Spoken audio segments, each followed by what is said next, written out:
So this is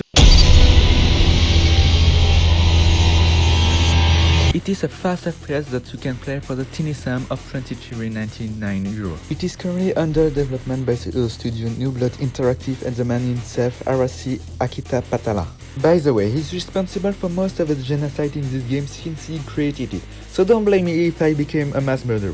He is the man behind this amazing game and most of the wonderful soundtrack that play in that said game. A few of my favorites are Into the Fire, Altars of Apostasy,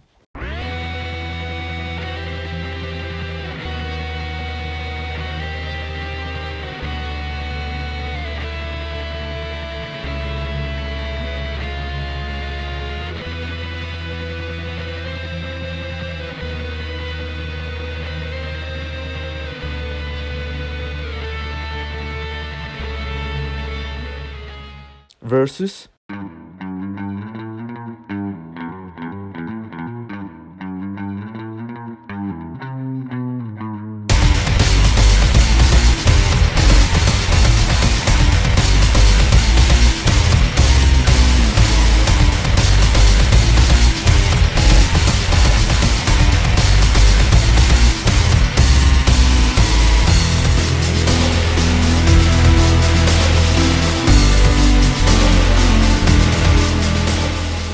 War,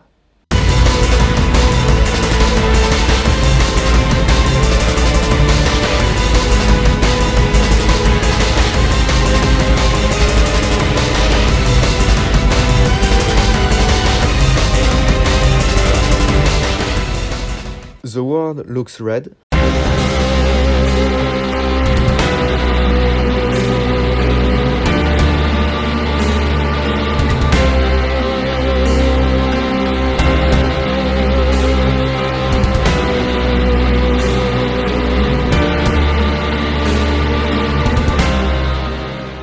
and War Without Reason.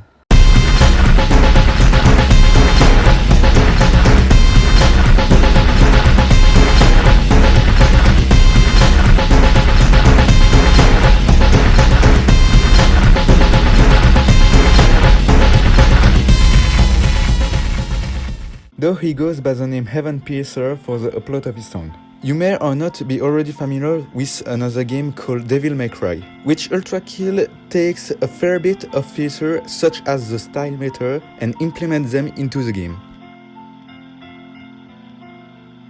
I personally haven't played, but I'm sure that for the sake of this exam I won't need to play it. Talking back about the game, ULTRAKILL has 3 acts, each composed of 3 layers, each composed of 4 levels. That would be the case for approximately 80% of it, because this game also has prelude, called Prelude. And the last layer of each act only has 2 layers, compared to the usual 4. Though the last act, Act 3, is still under development. The first layer is already out and the second layer was revealed last week. For not making this too long or boring, I will only talk about the prelude. Oh, and while we aren't started yet about the game itself, have I mentioned this game is based on a 14th century fanfiction about God? Because yes, this game is based around Dante's Inferno, his interpretation of hell in Christianity. I will not be accused of blasphemy at least.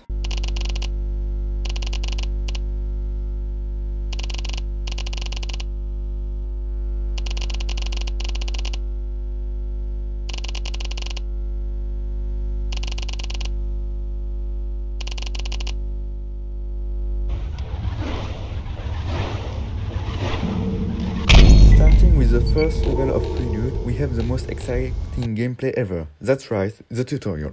You will learn how to punch, jump, and douse yourself in your enemy's blood. Why, you may ask? Because in this game, you play as a first was vampiric Nikon, where your power source is the blood gushing out of your enemies. After finishing the tutorial level, you drop once again into a giant hole in the floor. And after walking down the not so long tunnel, you find the best friend of any white cop facing a black man. The revolver. This little fella don't need to be reloaded compared to his white cop's counterpart, which is quite useful when you are attacked by armless husks.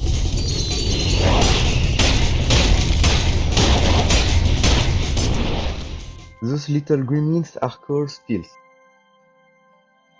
There are lots of enemies, so giving the name will be quite useful to differentiate them. Following the murder you just made, you encounter a glass floor, which cannot be destroyed by your tiny hands or your feet. Neither can your revolver help. That's what I would have said if you didn't hit an alternative fire button, which charges a beam of energy that can destroy the glass floor. In the room further ahead, you encounter another husk, the Stray.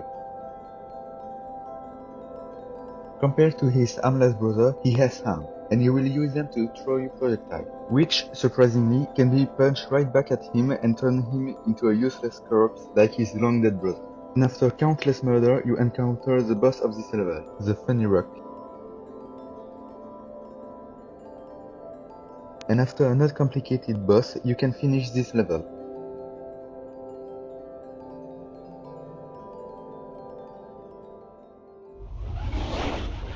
Following this, you start the second level with Amazon, which you can buy the Marksman, a variant of the revolver. You can obtain it for the tiny price of 7,500 P. The P is the currency in the game. You can get it by completing a level, not taking any damage in a level, and or not restarting the level. Talking back about the Marksman. It is the best weapon in the game. The primary fire is the same as the first revolver, but the second fire throws a quarter into the air. And shooting it causes the bullet to deflect into the nearest weak point of an enemy.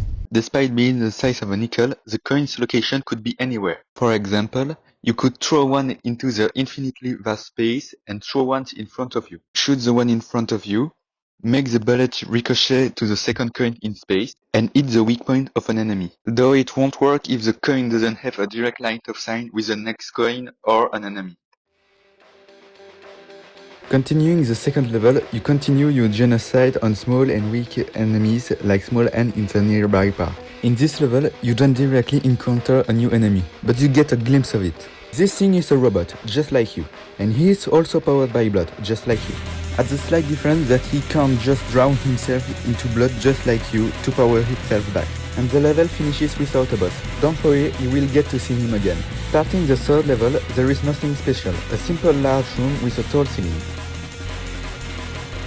And as the blood of the innocent continues to flow out of their body, you encounter another husk, the Schism.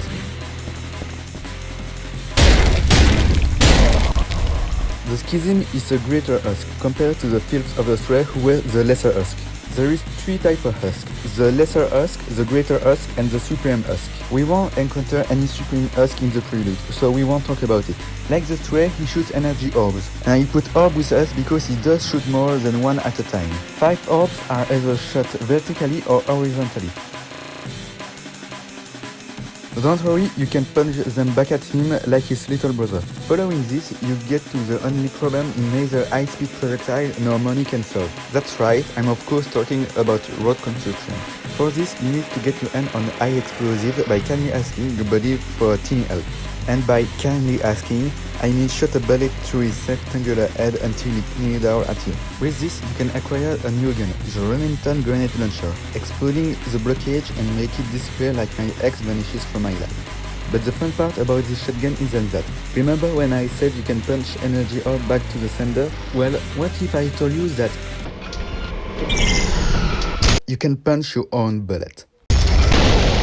That's right, you can punch your bullet from your shotgun to make them go faster and explode. Even Beepers can send package with the same day delivery as fast as those explosive bullets arrive at the newfound victim. As you continue your adventure defeating enemies, you encounter your buddy once more, but this time you won't lose. That's what I would say if I didn't spam the shotgun to cancel his live subscription.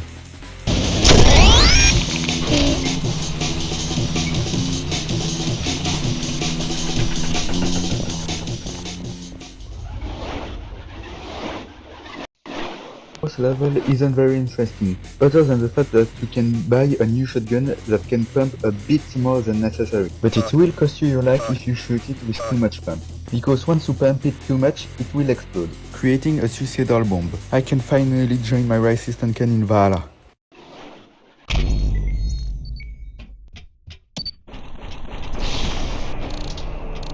The fifth and final level of Prelude is a boss level. First of all, you need to enter the vent, escape the press, and wall jump over the grinder to arrive to the door.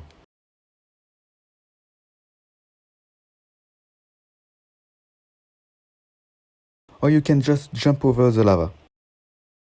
Entering that room, you are greeted by the gate of hell. On the door in front of you is written the term of service of Twitter. Abandon all hope, ye who enter here. Now, if you remember the name of this level, Cerberus, you should realize a massive three-headed dog awaits you. Although this is a game and not reality. So the dev took a bit of artistic freedom, and instead of a three-headed dog, the dev decided to put a statue of LeBron, attacking you with lots of throw, dunks and slam. Once you reach halftime, things get a bit more complicated, with the great Michael Jordan joining the court. But once you are done killing one of them, the other will get enraged, causing him to be faster, be stronger, and overall more dangerous. But he still isn't as dangerous as the Nikon you are.